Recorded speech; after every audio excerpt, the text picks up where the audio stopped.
Bill लेकर के आ रही है। भारतीय जनता पार्टी का इतिहास जिस तरह के फैसले लिए अगर हम देखें, उससे कहीं न कहीं जो परिणाम भारतीय जनता पार्टी चाहती थी वो नहीं आए। भारतीय जनता पार्टी का हर फैसला वोट के लिए, अपने लोगों को खुश करने के लिए। ये वक्फ बिल के खिलाफ समाजवादी पार्टी है, पहले भी थी, आगे भी रहेगी। जिस तरह के संशोधन भारतीय जनता पार्टी कर रही है, वो पूरा कंट्रोल अपने पास चाहते हैं।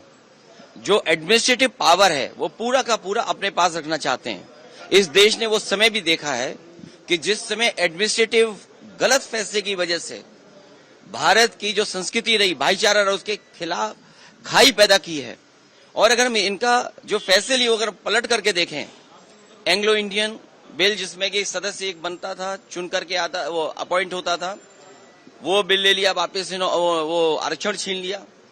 आरक्षण एंग्लो इंडियन का छीना। नोटबंदी से रुपया छीना, लेकिन भ्रष्टाचार बढ़ गया। रुपए आज भी निकल रहे हैं। जीएसटी कानून लाए, उधर व्यापारियों का सब कुछ छीन गया। दिन भर वो केवल जीएसटी का चक्कर काट रहे हैं। तो जीएसटी हो, नोटबंदी हो या अन्य फैसले हों, ये छीनने का काम करते हैं। लोगों का कुछ न कुछ छीनने का काम करते हैं। वक्फ के माध्यम से ये कहीं न कहीं संदेश ये देना चाहते हैं कि अपना वोट बैंक ठीक कर लें, क्योंकि नौकरी दी नहीं, रोजगार दिया नहीं, किसान की आय दोगुनी हुई नहीं, तो इनका वोटर भी इनसे नाराज है। देखिए, जिस वोटर को ये तुष्टीकरण कहते थे, हम लोग तुष्टीकरण कर रहे हैं, क्या ये तुष्टीकरण नहीं दे रहे हैं? कर रहे हैं किट बांट करके। अभी ईद पर जो किट दी है, क्या ये तुष्टीकरण में नहीं आएगा? क्योंकि इनको पता है इनका वोट खिसक गया है। अभी तक तो ये हिंदू भाइयों को गुमराह करते थे, अब इनकी कोशिश है कि मुसलमान भाइयों को भी गुमराह कर दें। सर, वो कह रहे हैं वक्फ पे विपक्ष गुमराह कर रहा है। सर कह रहे हैं कि वक्फ पे आप एंग्लो इंडियन इन्होंने छीना, क्या विपक्ष ने गुमराह किया?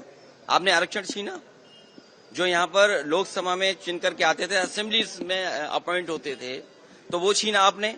नोटबंदी पे आपने कहा कि आतंकवाद खत्म हो जाएगा, इनके लोगों को माफी मांगने जाना पड़ा। क्या आप सोच सकते हो? फौज के गलत फैसले की वजह से, हालांकि नई बात बनती ये कहने की है, लेकिन फिर भी कह रहे हैं, एक घटना ऐसी हुई जिसमें इनको माफी मांगनी पड़ी फौज के बड़े अधिकारी को जाकर के, जो गलत एनकाउंटर हुआ था। तो इन्हीं की वजह से आतंकवाद बढ़ रहा है। नोटबंदी फैसला लिया, क्या भ्रष्टाचार नहीं बढ़ा?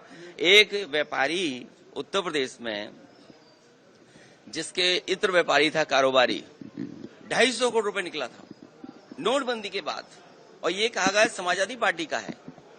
जब इनकी बदनामी हुई, इनका फैसला गलत हुआ, इन्होंने अपनी बदनामी छिपाने के लिए समाजवादी पार्टी के जो पूर्व एमएलसी उसके घर पे छापा मारा।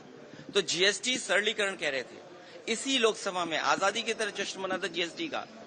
जीएसटी से क्या व्यापारी संतुष्ट है? जीएसटी से करप्शन बढ़ा, महंगाई बढ़ी और व्यापारी के सामने संकट पैदा हो गया।